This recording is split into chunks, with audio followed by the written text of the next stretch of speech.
Hey folks, Lee here once again. Welcome back to another superhero review for the 90s era of superhero movies.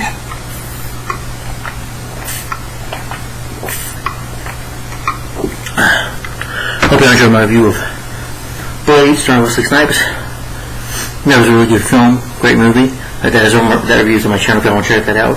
I did review, now for the next, and for the next review, we got two more 1990 movies left. Well, 1990, the year.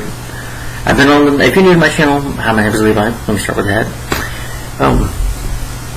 Yeah. Thank you for stopping by my channel. I do appreciate it. And the support. Thank you. I always appreciate the support, guys.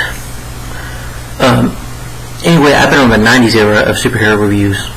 That means I've been reviewing superhero movies from the 1990s of Superhero Marathon, 1990 to 1999. Really want to do 1999, but I did forget one movie from 97. I will review that probably tomorrow, or probably next weekend. I don't know. Depending on how I feel, kind of tired from after watching this terrible movie, but we're in the year 1999, and I only have two movies to review left, so I think, yeah. And this film stars Matthew Broderick and Robert Efford, Julia Fisher, bit of the cast members in here I'll mention later, but this is based on a cartoon from the 80s. Even though I would consider it there were some cartoons that some characters, like this character, Inspector Gadget, is the Inspector Gadget film from 1999, starring Matthew Broderick. You know, I grew up with this movie, so I do even start for. I did have the movie on VHS. I remember the McDonald's toys for the movie, but after rewatching it, I hate this movie. Nostalgia doesn't help out. This could be considered a random review, too. You know, I'll probably put this on random reviews, too, because it is kind of random, because it is a bit nostalgia for me, too. But nostalgia doesn't always help out. It is a powerful thing, what somebody tells me, but it can also be a bit of a failure, too. What I mean is, like this movie. This movie is crap. I hated Inspector Gadget. It was boring. This was awful. Yeah, I hated it. In the words of Roger Ebert, as always, I want to keep on saying it with certain movies I hated this movie. It was terrible. It was awful. So this will be a rant. Yeah, because I didn't like this movie one bit. If you do, that's cool. Some people do like the movie, and a friend of mine at work, he said he liked the movie. And some people probably do enjoy this movie. If you enjoy this movie, more power to you. If in the comments down below you tell me you enjoy this movie, I'm not going to attack you. I'm not going to call you names. It's cool. We agree to disagree. It's just my opinion. Don't take it personal. You know. But I'll go and talk about the 80s cartoon, since this is based off of that. Like I said, it's an animated superhero science fiction comedy, so yeah, technically, Inspector Gadget is a superhero.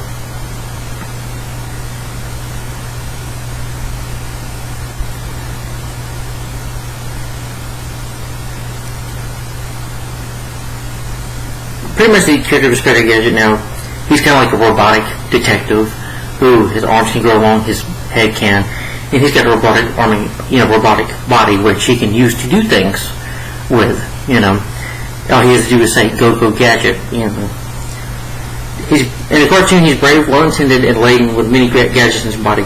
He's really absent and minded and clueless. Yeah, he's a buffoon, but a funny, clueless character. You know, he's an idiot, but he's a lovable idiot, if you will. But not in this movie. Only escape from trouble completing his missions with luck.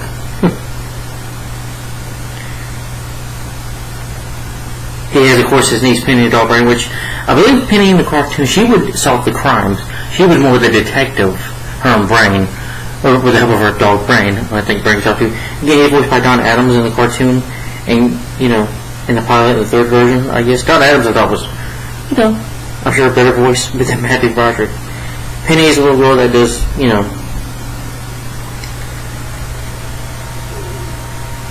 yeah. And Frank Welker voices the dog. I think he also did Frank Welker. I thought he voiced Dr. Claw, but anyway, Dr. Claw is the villain who is, you know, got a robotic arm. You know, he's the evil of the MAD organization.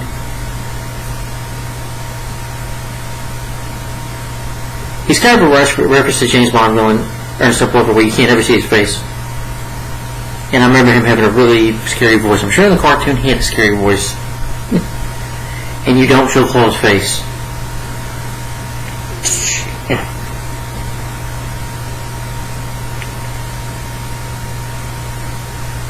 Yeah. But that's what I remember from the cartoon. I think I remember seeing a little cartoon movie or short movie. I don't know what it was. But where Gadget was kind of breaking up with Gadget-mobile, where Gadget-mobile was getting old, and Claw pretends to be a man or whatever to steal his car. I don't know. I remember something like that. You know. But for the reaction, Universal Pictures at one point had an option on the film, rest of the anime television series in 1993. Ivan Reitman signed on and produced with a script by Gio Lip and Matthew Weisman. It's Gadget moved to Disney when the film studio bought out DC Entertainment. At one point, Peter and Bobby Furley were considered to write direct. Lawrence Scorsese was also considered to direct. Peter and Bobby Furley? I wonder what they could have done with this movie. They probably could have made it better. Disney eventually hired David Kellogg to direct. Best known for the adventures of the Seinfeld Superman TV commercials, the Vanilla Ice film. Okay. So they hire a guy who's never directed a movie before. What were you thinking, studio? You could have hired the Farrelly brothers, Martin Scorsese's, the directors. Why didn't you hire one of them to make this film? And Cool as Ice, one movie, Cool as Ice. Yeah, I'm sure that was a great movie. Looking at it, it seemed like, it was a box office bomb. I'm like, yeah. No, sorry. But Vanilla Ice, he's clear Vanilla Ice, and he's not a good actor. Yeah, Cameron Diaz declined the role of Dr. Brandon Bradford in favor of Everything Gave Sunday. Yeah, I don't blame him. And plus, Sharon did a superhero movie. That was The Mask. That was better than this. Brandon Fraser was considered for the role of Victoria Gadget, but he turned it down on account of working on George of the Jungle, which that's a better movie, by the way. By the way, I could see, Brandon Fraser's George of the Jungle. At least he could have pulled off the part where George of the Jungle is a way better movie. I know some people may not like that movie. That's fine, too, but I love George of the Jungle. It's a lot better than this. Which I'm also planning a random review for that one day, too. But anyway, another live-action Disney film based on an animated cartoon, but this is when they were casting. By the way, Julia Fisher got the part for Dr. Brandon Bradford, the main love interest in the movie. Kevin Kline, Steve Carell, Tom Hanks, Tim Allen, Mike Myers, Jay Moore, Jerry Seinfeld, Mel Gibson, Dana Carvey. Even Adam Sandler was considered. Mike Keaton and Robin Williams were also considered for the role. When Steven Spielberg considered being the film's executive producers, his two shows for the role of Inspector Gadget were Chevy Chase and Steve Martin. That's good. While the Fairly Brothers' choice was Jim Carrey. That would have been maybe awesome. I would have loved to see that. Lindsay Lohan turned to the role down a penny due to her working on Parent Trap. Better movie, in my opinion. Eddie Murphy, David Allen Greer, and Chris Tucker were considered for the role of Gadget-mobile. Eddie Murphy, David Allen Greer, Chris Tucker, I can see them as the voice. Probably Chris Tucker or Eddie Murphy. Chris Tucker, I'll probably go with personally. They would have been better, but they cast, But eventually, they gave the role to Matthew Broderick. Why? You could have had Chevy Chase, even, Jim Carrey, Adam Sandler, Dana Carvey. You could have had them, you could have had some better actors in here for the role of Gadget. But it went to Matthew Broderick. Oh boy. And for, Dr. Paul, they wanted either Tim Curry, James Earl Jones, William Dafoe, Jack Nicholson, John Lithgow, and Dennis Hopper. So many choices there. I'll probably put William Dafoe, though. He probably, with an intimidating voice. Or James Earl Jones. Wonder what his version of Dr. Paul would have been like. Louis C.K. auditioned for the role as a police officer, but the role went to Rupert Everett. So the principal photography began on July 22, 1998, and wrapped on October 18. After the test screening, the film was cut to 78 minutes from the original 110-minute version. The Gadget on the Wheel was designed by Brandon Bradford.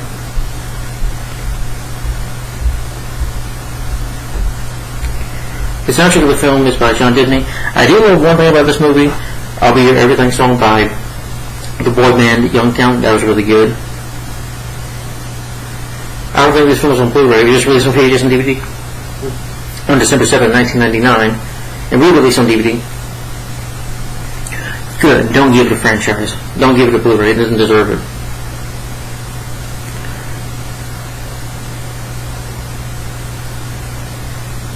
The film was a success, though. The only reason the movie made money because it's Inspector Gadget, and fans of the cartoon are, of course, going to go die to go see it because they marketed it with TV spots, trailers, That song Inspector Gadget, and like I said, they marketed the movie with, you have McDonald's toys. The parts, they have like thing where you can build a special gadget, parts of him or whatever. I do remember those toys back in the day, in 1999. That's probably how old. I think I was 7 or 8 years old when this movie came out. Yeah. No, I'm sorry, probably 7. No. Yeah. Lawrence Van Gilbert of the New York Times stated that it was a waste of good talent. I agree. It was. Roger would give the film 1.5 stars and mentioned that fans were angry with Dr. Cole reveals himself in the movie. Yeah, for good reason. But the movie did get a sequel starring Frank Stewart and Elena Hendricks as G2. Frank Stewart plays the role in Inspector Gadget, which I like that movie, assuming that stays more favorable to the cartoon. They did a reboot film, or they still haven't done it, I don't know. They should do a reboot, But for the cast, you have Matthew Broderick as John Brown, Inspector Gadget, and Robo Gadget. Now, don't get me wrong, I love Felix Bue's. I like Matthew Broderick as an actor. He's a good actor. I love Felix Bue's death. I disagree when Nostalgia Critic said when he reviewed this movie, he says that Matthew Broderick is a truly gifted bad acting. I'm like, well, have you seen War Games, Nostalgia Critic?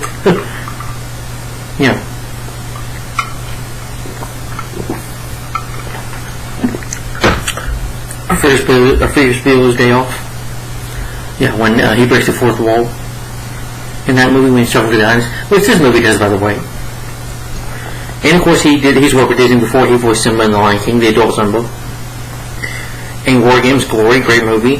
Godzilla 1998, which I do like that movie. Sue me, I think that's a good film. I enjoy that movie. In Election, not a big fan of the movie, but I like his performance. And I like the cable guy, Jim Carrey. He's really good in that. Yeah, so he's a great actor. I've always been a fan of Matthew Broderick. Always been a good actor in my opinion. It's just that he was miscast in here. When it comes to being over the top price, this was just not for him. Robert Redford, I'm not a fan of the actor. Personally, I don't like him in Shrek 1 or 2. The only way I think that I can like him in or tolerate him in is Dustin Checks In, Bill Rutledge, which he's good in that. My Best Friend's Wedding, I haven't seen that movie in a while, so I can't really comment. Not a fan of him as in Shrek the Third. I don't like Shrek the Third, and he voices Transformers the villain. He's annoying in that. But I do, like I said, I like him in Dustin Checks In. Julia Fisher plays Dr. Brenda Bradford and Robo Brenda. Oh gosh, I don't like the actress. She tries in here. Oh yeah, funny thing, she was in The Mask, where she only played a small part in the beginning. Maggie, she was good in that. Better movie too. Michelle Tringler as Penny Brown. But yeah, she was in 17 again with the late Matthew Perry and Aero Trip, Ice Princess. Yeah. Michael G. Hurdy as Sykes. Oh, he's passed away back in 2022, sadly. But I do think I remember him. What's that movie? Overboard, with Carl Russell and Goldie Hawn. And he was in Red Heat. And he was in Dick Tracy as Doorman. Another kind of comic book character superhero movie. He was in Speed 2, which I heard that was not a good sequel. But he was a good actor. Andy Dick as Kramer. I remember he was in The Cable Guy. And Matthew Broderick was also in that movie. In The Army Now, which I think is real good. Winnie Ultras as Dr. Artemis Bradford. Let's see, maybe I've seen him in the movie. But his character does in here. Oh, he was in Star Trek Deep Space Nine. I forget what the character he played. Oh, he was in Batman Forever. He was Dr. Bartman in that. So he did another superhero movie, Batman Forever. Let's see. Otto from Star Trek Next Generation. I mean, Deep Space Nine, sorry. Dilly Cool J as the voice of the Gadget Mobile. Let's see. Oh, he also voiced Ed McGee in Spider Gadget 2. He was in Soul Plane. Is he in Speed? No, I guess he wasn't in Speed. That was for another actor. Debney Coleman, the late Debney Coleman, isn't he? Well, never mind. Debney Coleman's still alive. Sorry. He was in You Got Mail, Cloak and Dagger. Oh, he was also in War Games, and he was also a co-star with Matthew Barnes. They do have a couple scenes together in that movie. Yeah, better film, by the way. A bit longer than this, but better movie. I'd rather watch War Games over this, but that's just me. Shirley Orty as Mary Wilson. I think I remember her in the first Scary Movie. Yeah. She was in Liar Liar's Jane. And she was in Small Soldiers as a couple of in Liar Liar Jane. I think she was the lady that, she's like, hey, Mr. Reed, have this back here. Like, we don't take the focus off your head. And then in Small Soldiers, she's like, have a nice day, ma'am, to Alan. And Alan says, I'm not a ma'am. Yeah. Yeah, Dumb and Dumber, she was in that. She could be a funny actress. She was in Grown Ups 2. Penny, the woman that had the crush for Adam Sandler. That was funny. Princess Bay. The late Princess Bay is near. Y'all probably remember her as, Grandma from Happy Gilmore. She's done other movies, but I just remember her. My favorite role probably from Happy Gilmore. Jamie Maddox as the mayor's assistant. I think he was a Minuteman as a Disney movie too, and he was in the TV show Phil of the Future. And Scooby-Doo 2 Monsters Unleashed, Scooby Brainiac voice. Brian George is in it. I think I remember. Oh, let's see. Oh, he's in Roxanne as a doctor. He did additional voices for Batman and Mr. Freeze Sub-Zero, which, by the way, I think is his Batman Day, so happy Batman Day. And Batman Gotham Knight, and Justice League Doom, he voiced the mayor in that. He'll do voice for some of the Batman animated movies. Sonny Eda as hospital surgery. Andy Edward and Don Adams, his only, who voiced Gadget from the original animated cartoon. He just has the voice of it, but toward the ending of the film, basically at the end credits, there'll be spoilers too. You have Richard Kill, who is a cameo, and so does Mr. T. Yeah.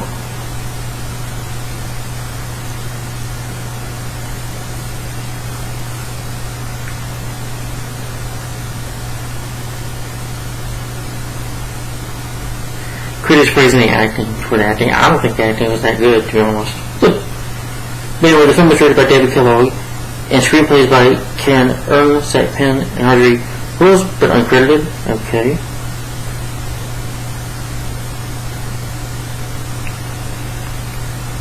Stories by Kerry Irvin and Daniel Elfson,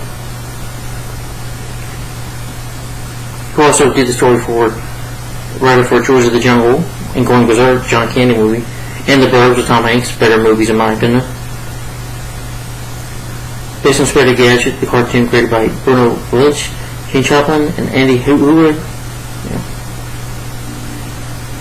Produced by Roger Bernstein, Andy Howard, Jordan Kerner. I can't say the name right, sorry. He worked on D3 Mighty Ducks 3, which I like them, which was a jungle as well. Snow Dogs and Spider Gadget 2, which was a jungle 2. Roger Burnham, see. Celtic Pride, Heavyweights, Andrews in the Outfield, other Disney movies, 6 Days, 7 Nights, Shanghai Nights, okay. The music by John Devaney. Just looking. He did music scores for Hocus Pocus, Jetsons the Movie, Little Giants, Sudden Death with the starring John Paul Van Damme, Lara starring Jim Carrey, I Know What You Did Last Summer, I'll Be Home for Christmas, starring Jonathan Taylor Thompson, Lost and Found, starring David Spade, End of Days, starring Arnold Schwarzenegger, The Emperor's New Groove, another Disney movie, See Spot Run, Spy Kids, Cats and Dogs, Jimmy Neutron Boy Genius. He did the music score for Scorpion King, Spy Kids 2, Swim Fan, starring Jesse Bradford, The Hot Chick, starring Rob Schneider. Bruce Almighty, starring Jim Carrey. Elf, that movie. Looney Tunes Back in Action, The Passion of the Christ. We have a whole 10 yards. I don't know if we did the first movie, but The Tuxedo with Jackie Chan. Chicken Little, Sathora, A Space Adventure. She Brother Dozen 2, The Ambler, Spider-Man 3. Spider-Man 3.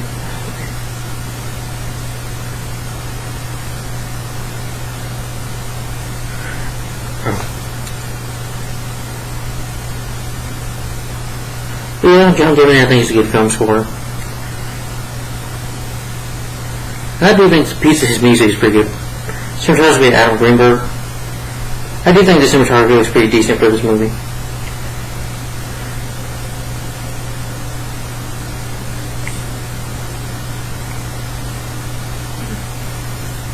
The editing is by Alan Cody, Tom Noble.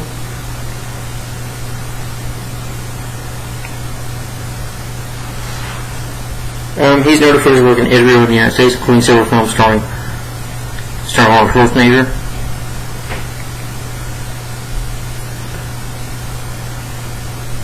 Like The Terminator, Terminator 2, Judgment Day, Three Men and a Baby, Ghost,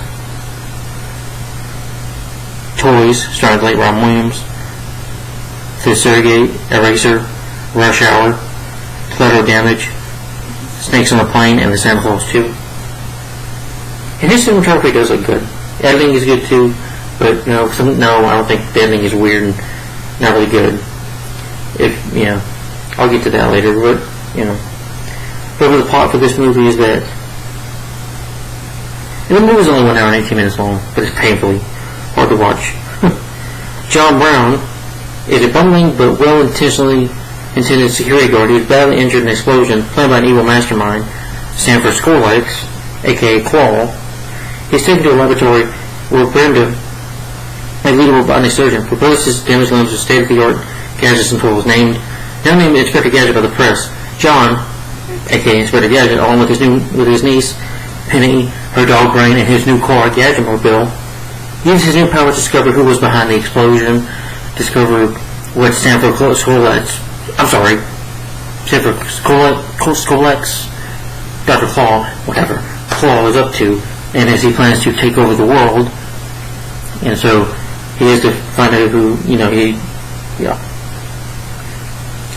So Gadget has to find out, he has to stop Claw from taking over the world and save the day, and also stop Robo-Gadget, an evil version clone of himself who Claw has created, as he plans to create an army of robots, of people, to attack and take over the world. Yeah. Okay, that's the plot in the show for you. Yeah. See how aggravating this shit is just complex with this movie? Anyway.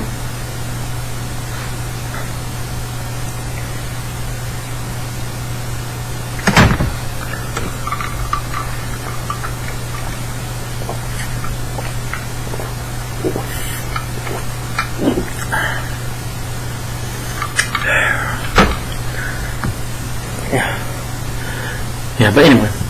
So Inspector Gadget in 1999. Inspector Gadget starts off with the theme to Inspector Gadget. I will admit, I do like the opening title sequence. Saying, Inspector Gadget. Dun, dun, dun, dun. I'm sure if you were a big fan of the 80s cartoon, you heard that song back, and then if you saw this movie in theaters, you'd be like, yeah. Yeah.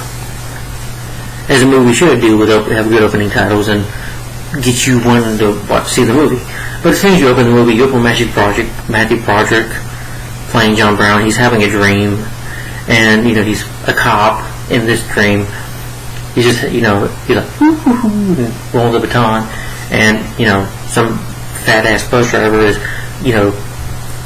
I guess he ate too much that damn day because the damn bus is out of brakes or whatever, and they're like, watch out, and Penny's like, Uncle John, and then everybody's like, Officer Brown, and Brenda's there because Brenda's this woman he has a crush on. So he's dreaming about her, dreaming about saving the day. He sees this, it's like these 5 or 6 little girls that he's able to, he pushes a little puppy dog up, pushes these girls, And, the Bush was like, and he's able to grab his hook and, hook it, and it stops the bus. And they're like, "You're here, Uncle John." And he's like, "Oh, thank you." On the days where Brandon's giving him a kiss, but it's Brian looking him in the mouth, which is nasty. Yeah, I do agree with Star Trek, that is cliche. Which is when he says, "Kissing a dog when you're really dreaming about kissing a woman." And by the way, that was much sexier done. A lot better done in The Mask. Just saying. But anyway, he wakes up and he's like, "Have another hero dream, Uncle John?" He's like, "I'm trying to be a real cop." He's like, he tried to give his, a resume to the police department, but they said being a security wasn't enough to be, not one. And he's just very bland and wooden. Matthew Broderick's performance is just bland and wooden. And he's just not believable as his character. So, again, his name is John Brown. Because it's like every time they just really want to give him superintendent. Why do you need to do that? Stay true to the cartoon. Just have him already be Inspector Gadget. I don't need an origin story for Inspector Gadget. It just shows that he's just a lame character, a lame idiot who, he was stuck as a cop. But what he wants to do is help people. He wants to be a police officer. His dream is to just help people. He wants to help people. Okay, the encouragement, but you're a moron, and you're very bland and wooden, But Penny tries to say, you won't come to career day. He's like, "Well, your parents are this," but I'm like, "I don't want to embarrass you." He's like, "Oh, it's not the badge, it's the heart behind it." By the way, Penny, she doesn't do nothing in this movie at all. Nothing. Doesn't do any investigation work. Nothing at all. Anyway, you see the next scene where Brenda is with her father, and they're working on this foot that they create, this actual foot, and her father does it, but this moves. He's like, "Move the foot." She said, "The foot's moved not by intelligence or your brain, but by your heart." I'm like, so that's how technology works? Working with your heart? I don't get it. I'm not a scientist. Oh, by the way, screw you writers, because they show Claw's face right away. Yeah, Claw, like I said, he's voiced by Frank Welker in the cartoon, who he voiced with, but that voice was very intimidating, scary. And here he's not intimidating. Rupert Everett's terrible. Most of the time he's just overhamming it, but and he was like, "Alright." He's like, "So Dr. Brentford got it working." And then Brenda leaves. He's like, "Oh, she's leaving." Spikes, she's like, "Sykes, stop the car." So, and this truck's going fast. Well, anyway, he tries to go talk to Brenda. He's like, "She's so beautiful, wow." And so, and Frances Bay's there, she's like, "What?" And then he says, and he asks Frances Bay, "How do I look?" She's like, "Like a geek from Kansas who became a security guard." I'm like, her dialogue is bad, but it's so funny. She's like, she knows she's in a bad movie. She seems like she's just aggravated doing this movie. But anyway, he goes, stalks her, whatever. Brenda talked to her about, her father's book and the stars. And he said, my dream always to help people. Yeah, nobody wants to care what you damn well say. But she's like, "I forgot." He's like, "Oh, okay." And then when, Sykes is driving the truck, the remote control truck, which I don't know why Skullx would stand for Skullx, sorry. Skullx tries to make him do it. Why would you want to get Minnie to do something? Why can't you just do it? Aren't you supposed to be the genius? Doesn't Claw handle his own gadgets, his own buttons? He pushes his own buttons? Or would he need his Minnie to do it for him?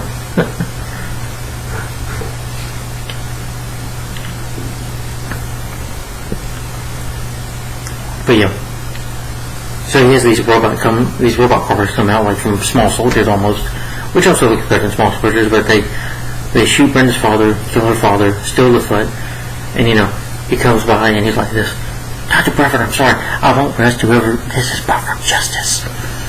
The bland acting. And he's like, "I'm gonna go be here. I'm gonna go stop the bad guys." Like, "Bro, they're gonna arrest you for do something." Where she says, "Oh,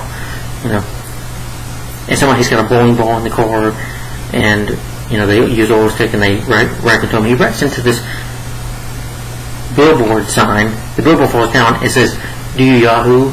And literally, I'm not kidding. As Sykes and This car's in the car. I see him. It's right down, this car, falls down the water. Laughing. Anyway, the sign falls down. Billboard falls down. He goes like, Yahoo! I kid you not. He's like, congratulations, Mr. Security Guard. You caught me. He's like, you're under arrest. As he uses the speakerphone. And he's like, do you smoke? You're like, no, I don't smoke. No, thank you. Really? You do now. Throws a cigarette. Blows the car up. And he's going to push the sunroof button. And the bowling ball. Again, this movie has really bad sound effects. Special effects I think are decent in this movie. And some of them were done by Stan Winston, but now Stan Winston, like Jurassic Park, is a better movie. Better movies he worked on than this, like Predator, better films. But the bowling ball falls up in the air and makes this noise. He pushes the button, he sees it go up and he hits his hand. He's like, my hand! And the mayor goes by, John is in the hospital, just not dead, just passed out. And he comes to see him. She's yelling, excuse me, even though there's nobody clean when you get clear paths. She's like, excuse me. I'm like, why do you need to say that? But anyway, it's just nitpicking. Anyway, she, her and Brain go see him. She gets in the, and Brenda says to the mayor like, says to her, is like, your father was a good man, do you know? No, I didn't. But they go and get this very Gadget song, which I do like this Gadget song, and she says something to the chief, played by Dabney Coleman. Dabney Coleman even seems like he's just doing this film for a paycheck. A lot of people seem like they're just doing this movie for a quick paycheck, but they don't really care. But that's just my opinion on thoughts on that. But anyway, Sam Steele's talking about his arm. He's got the robotic hand. I need a new apparition. It was at like a Dr. Planet food thing. He's like, you idiot! It's his nickname. He's like, Dr. Claw, Hook, no, it's so good. What about Captain Claw? No, just Claw. Claw. Like one word. Like Madonna. Yeah. And that dude good in Social Critic. He does sound like a fashion critic who has gone evil. And instead of wanting to put makeup on people and fashion on people and want to make them evil, he just wants to make evil robots. And Kramer, Andy Dick shows him that he's got made up his own form, just in case he wants to go in public, just want to show off his arm, his new identity as the villain Claw. He's like, sprang the foot, and then they have these segues, or when you go to the next scene, these cartoon noises of Inspector Gadget parts just boop, boop, boop, probably to you every time, and it's just annoying throughout the whole movie. Anyway, Gadget wakes up, Brown wakes up, with his toothbrush and balloon and fire's coming out of his hand. He was like a missile, a little CGI missile come out of his body, hits a lady, like, wow, and he's running. I'm going to tell him to calm down. She tells him, you are now state-of-the-art robotic cop now. He's like, and this is really bad. Like I said, Max Varsky's terrible here. But his acting in this movie is gifly terrible because he does this. He does this, no! I gotta get out of here.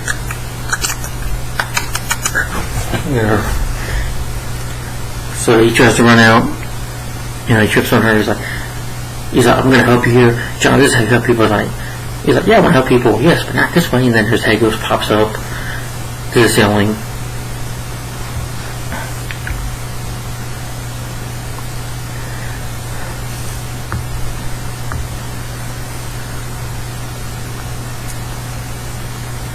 And the city's called Riverton, by the way. But she was training with him. She shows him these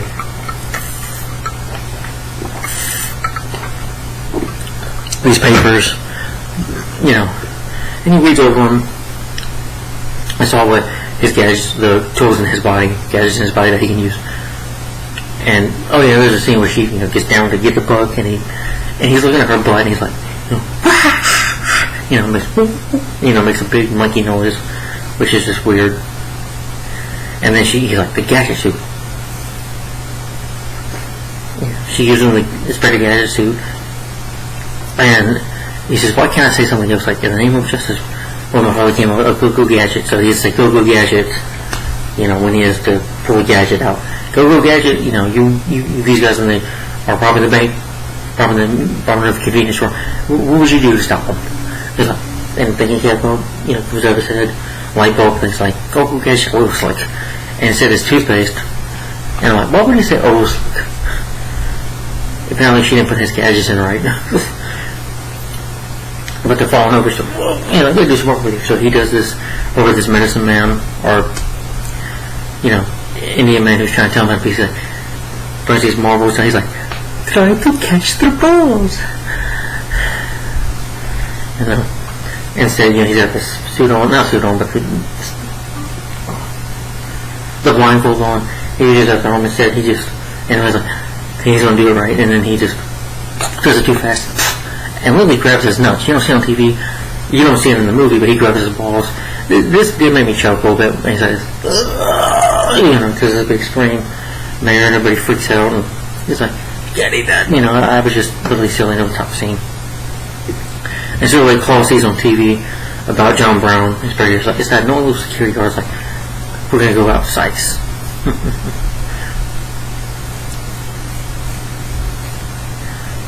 Yeah. But she eventually gives him the car, the Gadget mobile, and he's raced by, Dilo. Who'd you leave? What the frick is his name again?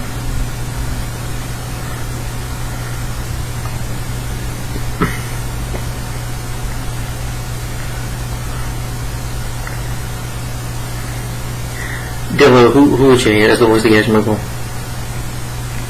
He's like, you made me a car? No one's ever got me a car before. The only thing they ever done before was a sweater. He tries to tell Brenda something, but then he says, go Gadget to the car. And as soon as he hears the voice is irritating. And he's like, good morning, Riverton, I'm coming out of the car. He jumps out. He's just slamming off, driving. He almost hit a guy who was driving a bike on a hot dog stand. Get over to drive up, and he goes like this. Literally, his face like this. Yeah.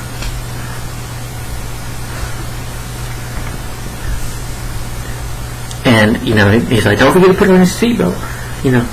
And literally, I kid you not, Gadget breaks the fourth wall a lot of the times in this movie because he's talking to the audience. He's like this, hey, put your seatbelt on, remember, it's a Disney movie. Like, I want to hear that. You annoying talking car. Really want Gadget to just blow up in this movie.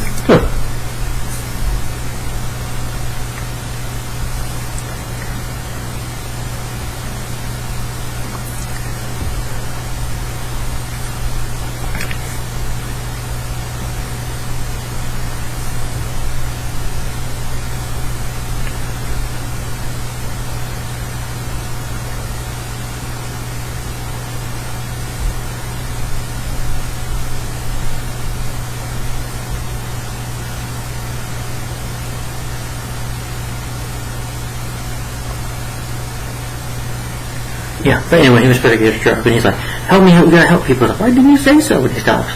He's like, crime in progress.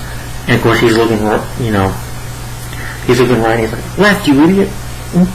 Yeah. And by the way, he is a friggin' idiot. Just, oh, you say, well, Inspector Gadget is supposed to be buffoonery and clueless. No, it's supposed to be funny. The thing is, it's not funny in here. Matthew Broderick, he's an embarrassment in this role. It's embarrassing to see him make a fool out of himself in this movie because he's just miscast. He can't do it. He can't pull off because of this. No! Get out of here.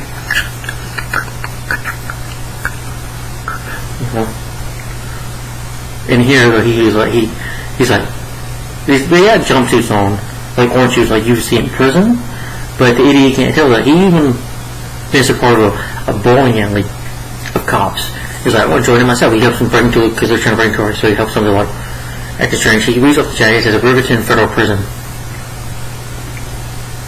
Dumbass. They're prisoners. They're escaped convicts. Stupid. And then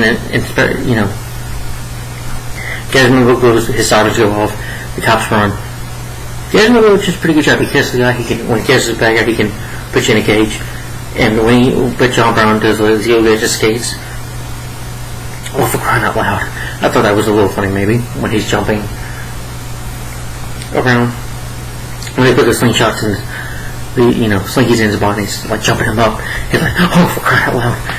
But it gets like a hook that comes over his head, catches the bad guy, and all of a sudden he becomes a hero. They have a charity ball.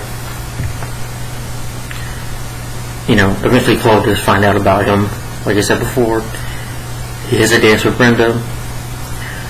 There's again weird moments in this movie with cartoonish noises just weird scenes in general where he's having these dates with Brenda or looking at her in a certain way, or like he's gonna kiss her, but it mostly goes off and he blows up the car, or when he's thinking about seeing her at the party, he's like, wowzers, and his head jumps up and he's got barbers coming out of his head, and he goes to the party, sees Brenda, they have a dance, Skull teams up and he's like, oh, thank you, Inspector, shake a bubbly, please, and the officer got aboard with him, but he tries to pull his ear out, I'm talking about Gadget, and puts it on this mirror, on this statue of a baby, this little statue, he puts it on the side of, listens to music, this lady dances, and then it's funny, they try to make it funny where he's hit in the head, and it comes back on, to him, and his head gets running, this goes like, whoo, and he feels his head. He's like, I can only carry 2 drinks. He's like, thank you for the boat. Goes away. He's like, he offered me a job, John. Well, what about the Gadget mobile? The Gadget program. He takes a picture of the police, and he says, Captain, I really want to be on this case. So you see montages of him walking children from the stop sign, from the road, just cleaning up trash, cleaning up litter, saving kittens and cats from trees. So he's disappointed that he's not taken seriously. So he goes to Deputy Coleman, the chief, and tells him, I want to be on this case. I really want to do this, be on this case. But he's like, you're not a policeman, you're not a chaperone, and I really want you out of my force. And he's like, so once you get stepping. But in a sense, she's working with San Francisco, like Brenda, Claude, but she starts working with him. He still does research, and he's able to create a chip that was able to use to create Gadget.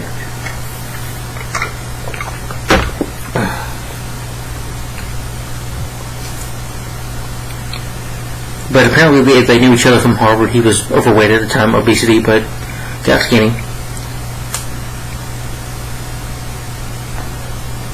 But he wants to steal her technology ideas and designs for his evil empire.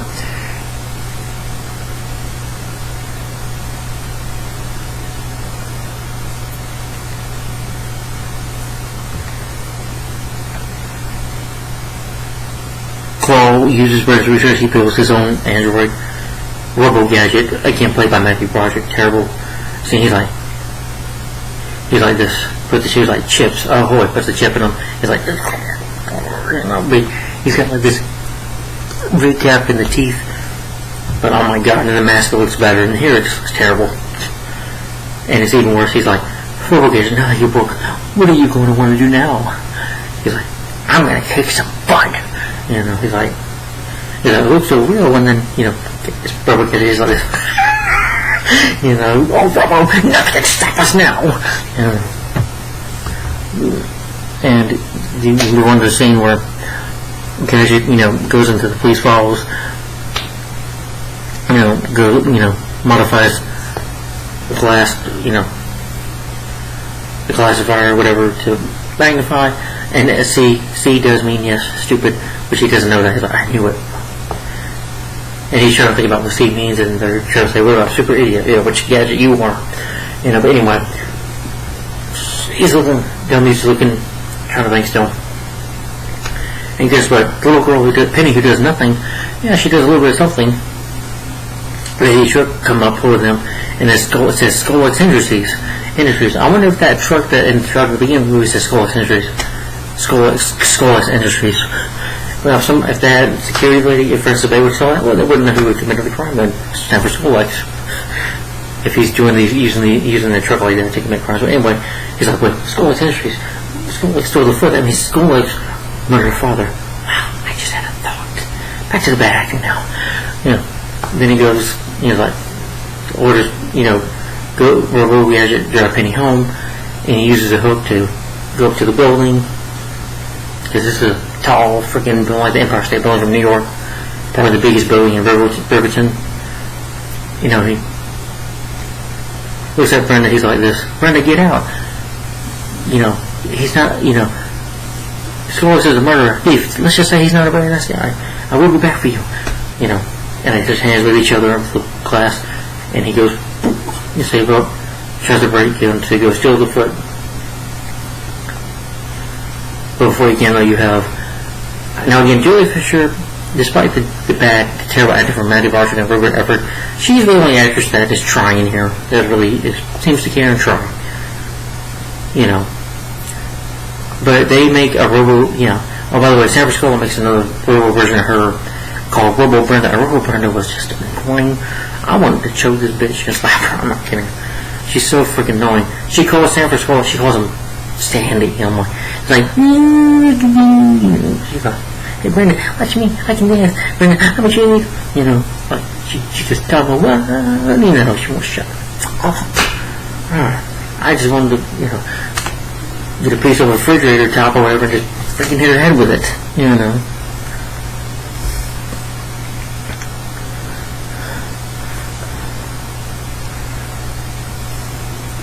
But anyway, you know, she tells him, you know, the Robo Brenda, annoying Robo Brenda tells her about the foot. She's like, what foot? The foot that he's in the lab, and she tries to do her gymnastics, jumps over the building, probably died. No, sadly not died, but anyway. So Brenda tries to go home. Before that, Gadget gets caught by, you know, because we had to watch, you know, fat ass Sykes, you know, sleeping. You have to just watch him just snore. You know. And he wakes up because John, you know, his security, you know, his magnifying boots go loose. You know, he tries to escape, but fails miserably by trying to get, you know, go Gadget roller skates, but falls over and over. They point one of the little gun toy cores at him, so he's caught. Robo Gadget goes out, and I will admit I did get a show of this Robo Gadget. The kid's like, Inspector Gadget, can I have your autograph? Got any money? No. Yeah. They that to him. We can, and then he has fire coming out of his head. He's like, and he's harassing the town, beating up people. And as you know, he says, "Hello, Gadget." You know, it's like this. Claw. You wrecked my claw and you ruined my life, made me this way. He's like, well, you made my hand like this, and I left my hand, so go get over it. He's like, so you're planning to, I don't know what you're up to, George. You're planning to take over your plans. It's like, so cliche, Inspector. And then they break the fourth wall by talking to us. But Andy Dick and Matthew Barton look on the camera because Claw says this. Claw says this. Apparently somebody's watching too many Saturday cartoons. Yeah, they're trying to break the fourth wall there. You see that? You get it? Somebody's been watching too many Saturday cartoons. Fourth wall joke that just doesn't work. I'm like, it was better done in Ferris Bueller's Day Off and Deadpool. It really was. You know, breaking the fourth wall there, but terrible. But anyway, he tells him his plan that he wants to take over the world by creating an army that will listen to him. He's like, why? You know, only at my disposal, doing my command, me taking over the world.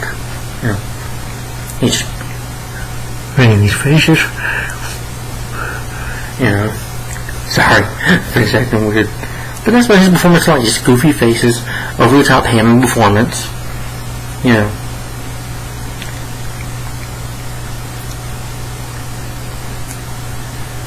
Yeah, you know, he's like, why are you doing this? And he did his upset, he's like, you make teachers. He's like, shut up. He's like, now take the chip out. He's like, I'm on a starfish now. That's exactly. Oh, I'm sorry. Good help, Mr. Parker. Have a good day, goodbye. And he's like, goodbye, Chip. And then just, you know, kills Gadget. So he tells him, you know, from the jungle. We don't see Andy Dick for the rest of the whole movie. That's the last scene he's in. I don't know what happened to him. Either they Claw and Sykes killed them off somehow, or Skrillex had him killed. Sykes killed him, maybe. We don't know. You know. Yeah, but you never see Andy Dick in this movie again. That's the last scene. And that was the last scene you saw him in. But I didn't the junk card. Brenda and Penny, Penny who was in the Gadget-mobile, they go find him, and the Crone's like, oh, he's dead. And I was actually kind of relieved about it in the movie, but no, he comes back to life because the heart is strong. Takes over the Gadget-mobile, in an over-top cartoon way. It's much better funny in the sequel. But in here, it's just, bad jokes. They drop Penny off and bring off. Again, Penny is just off to the side in this movie in the silence. She doesn't investigate. She just does nothing. But she gets there to Skolix Industries by a bus. So Gadget jumps on the back of his truck in a limo. And Skolix, who was with Robo-Gadget, I forgot to mention Robo-Gadget, did work into the police form. He's like, "G'day, Chief, just want to talk." He uses fire coming out of his body, kind of like when Gadget uses toothpaste. Then he jumps over and he's like, "Ah!" And he, Robo-Gadget is able to turn himself like, they make fun of Godzilla, basically, because he's like this, these voices. And so some guy said, oh, "This is why I love Tokyo," So Godzilla joke there. But anyway, back to the limo where I was at. He jumps in the limo because he's on top of the, driving fast, surfing like he's surfing on a great Gadget-mobile. They stop. She slams the brakes, and he goes and tells me under arrest. He punches him. They Gadget's holding on to the gutter to the side of the car, trying to do like, "Oh, Gadget's case is like nothing," and then they, they're like, so they let it go. Just Claw pushes the button and lets him go, and he tries to chase him down. This is when and again, some of the CGI effects there are really good for 1999, in my opinion. Yeah. But he's able to grow tall because of his Gadget legs, and he runs. It's like, we got rid of him. The laugh. Robo-Gadget, sees Inspector, sees Gadget looking outside the window, looking at Skolix. He's like,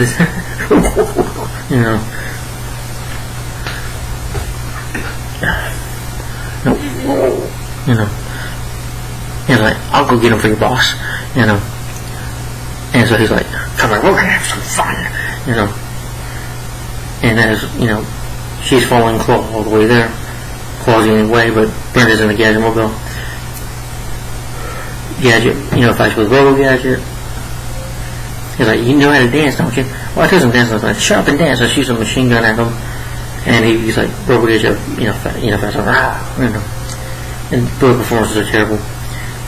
And she's eventually able to catch up with Gadget, Gadget will wrecks himself. Brenda catches up, she punches him in the face. She's like, he's like, "I prefer the name Claw," but he's gonna kidnap her, take her with him wherever.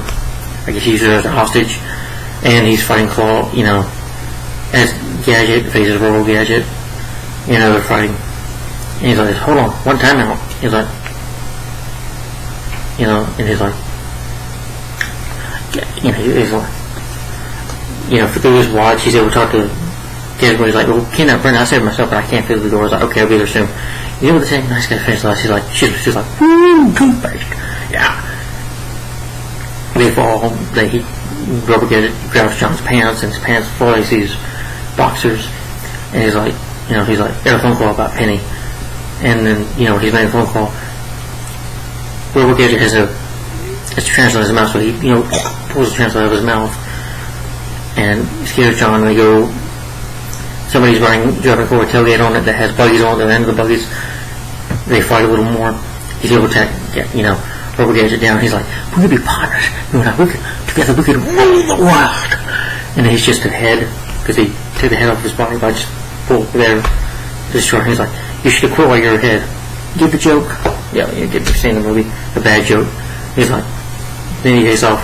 Robo-Gadget helicopter flies to the camera. When Skolix takes to help run to a helicopter, ties a rope on there, and goes to the front in the passenger side of the helicopter. As I come down, she's like, "First of all, I don't like you. I like you better when you were fat." He's like, he's like, "Bring on the brownies, baby! Willing the donuts. I'm going ground beef and check." Whatever he says, he's like, "This idiot will not leave us alone." When Gadget shows up, says, "You are under arrest for the third time." So he shoots it off. He's like, he tries to run. He's like, "Ah," by the helicopter. Gets him on the side of the helicopter. He was like, what do you want me to arrange, John? I'll say at the moment. And he's freaked out. I was like, John's like, John, go, you know. It's like, try to visualize your body. He moves the voodoo, the man that he grabbed in on earlier. You know, he's like, try to visualize your thoughts, you know, and destroys Claw's claw, and Brenda gets out like, oh, John, my sweetie pie, baby, we can work this out. And she jumps on him, and he goes, let them go. But Gadget has an umbrella, and she's like, you saved us. I'm like, not really. But they bump into his statue. They land on the bar. She's like, oh, you see like the love on his hat, the love with her. And she's like, you just have beautiful eyes, and they kiss. And Skrillex lands in the car, the cash mobile, and the guy mobile, you know, has like a punch on him. Has a boxer of him that punches him, and he's like this. You know, this is one big mistake for officers, and they're going to arrest Gadget, but they realize, you know, Penny, who does something, you know, the dog Brain bites off Claw's boxers off, and anyway, she's able to tell the Sykes, and he's like, I'm going to pinch him. Then he tells her everything. He's like, 2 Sykes or whatever he said, I can't remember. Then he goes to jail. Gadget's claimed as a hero for saving the day and defeating him.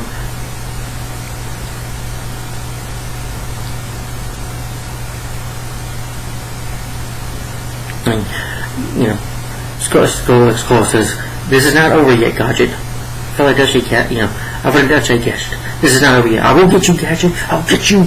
You know, and Gadget takes off. He's like, wow, he's kissing Brenda at the end. And Gadget Mobile goes to try to hook up with this red Mobile core, this red bug core, and the ending movie there. And they have some scenes, clips at the end of the movie, at the beginning credits, you know, the shitty movie, of, you know, the Robo Gadget's body just running without his head on, and, you know, tripped to the camera. Sykes joins the Minion recovery group, and Brain is talking to the voice of Don Adams. Okay. Cool, but that's just one little scene. And the movie ends with, I think that's all, you know, I'll be your everything. The song from Youngtown. And that's the end of the movie. That is Inspector Gadget, yeah. Let me give the reasons why I hate this movie, but hold on.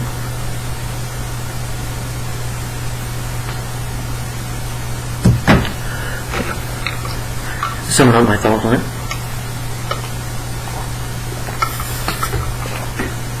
Always violence, yeah. Anyway, Inspector Gadget, 1999. This film sucks. This film is terrible. Yeah, this film I grew up watching, but nostalgia doesn't help out. Like I said, this is kind of a random movie too, but it's still Inspector Gadget is a superhero character, I would say. So, you know, but this movie is just terrible. This movie is awful. It's one of the worst movies I've ever made, in my opinion. I hate this film. First of all, the story sucks. Okay. Why do Gadget and Claw need to be called John Brown and Semper Scollix? Why do we need to give them identities? Makes no sense. And I can't even remember those names. If you didn't watch this review, I was having trouble remembering their names. So I'm like, Semper Scollix. I'm going to forget that after this review properly. It should have just been Inspector Gadget and stay true to the cartoon with something happening, like him going up in Claw. There's no mad organization. The story sucks. David Kellogg, I'm sorry, dude, but you suck as a director. Never direct a movie again. You directed 2 movies. It was that Bad Vanilla Ice movie. I never seen a Bomb Carry 2 because I'm sure that sucked. Yeah, this film only made money because of the nostalgia. That's why. It was based on a cartoon. It was an Inspector Gadget, so that's why. Yeah, but the film sucks. It's boring. It's lame. The humor doesn't work. Maybe a little bit of chuckles at me, just a little. Like when he grabs his ball, you know, the guy's ball, you know, grabs and he screams, that's a little chuckle out of me. You know, or when Mediverse says, maybe I'll get that a little bit of chuckle, but not enough. This movie tries to break the fourth wall. Oh yeah, and then critics go on by, you know, you hear, you know, Gadget Mobile telling the guy, he's like, okay, thank you, we love movie audiences, and even at the end when the credits over, he still talks. It's annoying. The humor is annoying. This movie is terrible to sit through. Matthew Broderick, I'm sorry, he's terrible. The writing and directing is terrible. The cinematography, the way the Riverton looks is nice. Some of the CGI effects don't look bad. They do look pretty good. For some of them are still cartoonish, but I'm expecting that because this is based on a cartoon, so I can see that are cartoonish. The effects are cartoonish since it's based on a cartoon. The editing is bad. There's like a scene where Brenda's like punching Claw in the face, but it's really bad looking effects. The effects are weird, and the segues, the next scene to the next scene has these cartoon noises popping up, like that, something popping up. It's just irritating. The music score is decent by John Devaney. I do like the song in the beginning though, Inspector Gadget. First of all, I do like the song Inspector Gadget in the beginning, 11 titles. I like that, and I love the song. I'll hear everything. It's just using a bad movie. But other than that, Matthew Broderick is terrible. His performance is awful. He's miscast in my opinion. How is he good? I'm sorry, I'm doing this. No! I gotta get out of here. That's just bad. Terrible performance. He's just very bland and forgettable. He's just blandness, and he's awful. He's not fit. He doesn't fit with this character. He can't be over the top and zany. You know what? The reason the Cable Guy, I love that movie, because he plays the straight guy, the straight man in that movie. Jim Carrey's the over the top zany one, and it works. Matthew Broderick, I think, is a lot more funnier when he's more serious. In a way, yeah. But he's not over the top of zany. I'm sorry. I really never considered him a comedian or to be over the top or zany. Or when he tries to be, his performance is awful, and it's an embarrassment. For a terrible actor. I like him in Dust Chickens, but he's not Dr. Claw. I'm like I said, writers, screw you. We're not supposed to see Claw's face.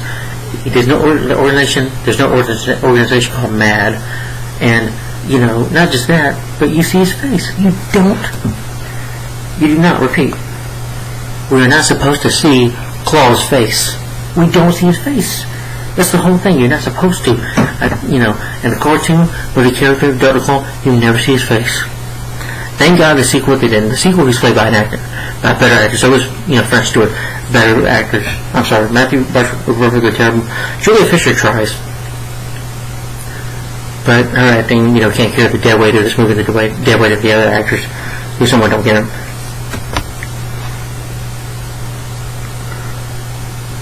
Michelle Trachtenberg, she tries. She's alright, but she has nothing to do. Painting is useless in the movie. She doesn't investigate. She doesn't try to solve a crime for her uncle. She doesn't do jack shit in this movie. Nothing.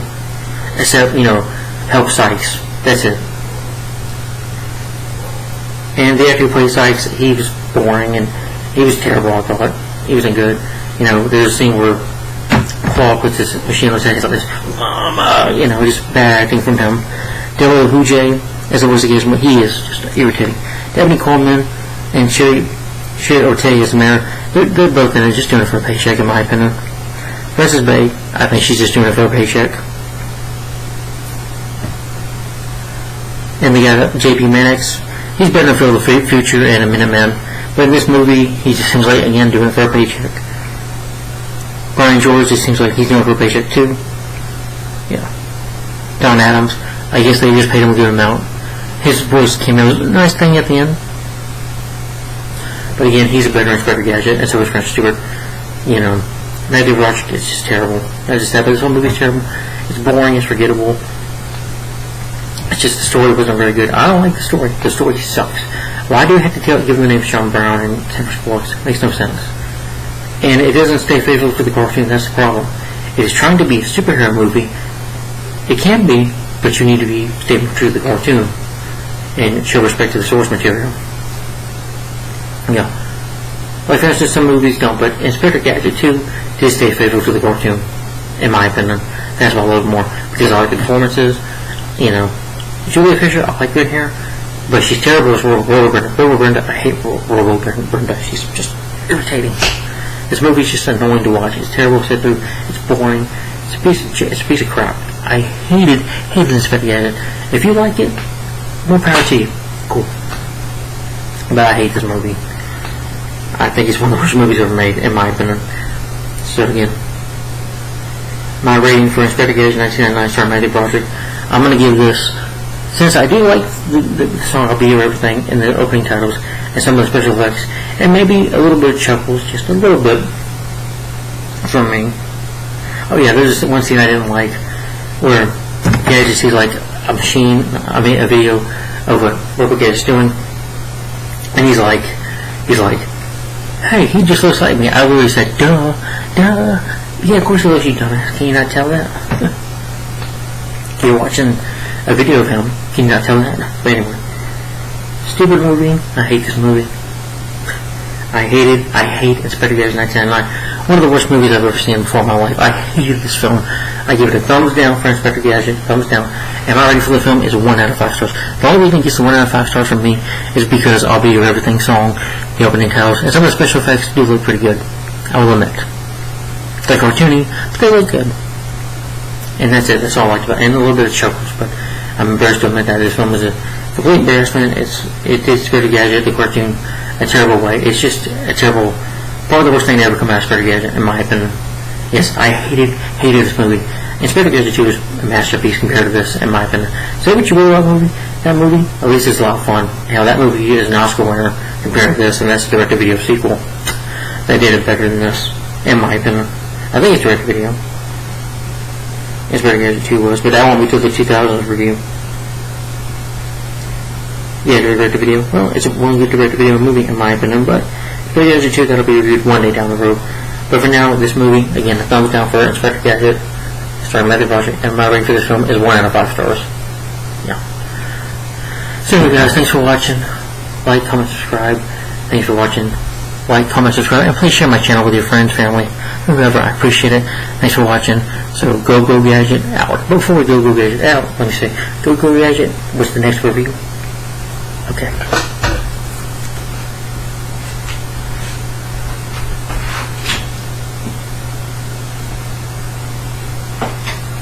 Alright. So the last movie for 1999. Not the last 90s review, not yet. But the next one. This is a better movie, and that is, it's in a summer movie, very underrated movie, way before the Avengers movies ever came out. And that is starring Ben Stiller, late Paul Rubens, Hank Azaria, Greg Kinnear, and William H. Macy, and Jeffrey Rush, and that is Mystery Men. Yes, I love this movie. Really underrated movie from 1999. The last film from 1999, I believe, that I'm going to review. But that's Mystery Men. So this will be the next review. So stay tuned for that. Because this it came out in what, 19 July, and I think this film was August. So yeah. So Mystery Men 1999. This is next. So stay tuned for that. So Mystery Men will be my next review. So I hope you all look forward to my review of Mystery Men. Alright, thanks for watching, guys. Like, comment, subscribe. Tell me in the comments down below, what do you think of Inspector Gadget 1999? Inspector Gadget, starring Matthew Broderick, the 1999 film. Let me know in the comments down below what you think of it. Do you like it? Do you hate it? And if you like it, to each his own, good for you. But we really disagree. I'm sorry. It's just my opinion. I'm not going to change it. And I can't change your opinion. I can't change your view of it or your perspective of it. But that's just my opinion. I hate this film. To each his own if you like it, but I think it's garbage. But anyway, that's it for this review. So stay tuned probably either today or tomorrow or Sunday for my review of Mystery Men. So, yeah, stay tuned for that next. Thanks for watching. Like, comment, subscribe, and I'll see you later. Thanks for watching. Bye-bye. Bye. Bye. Go Gadget. Goodbye.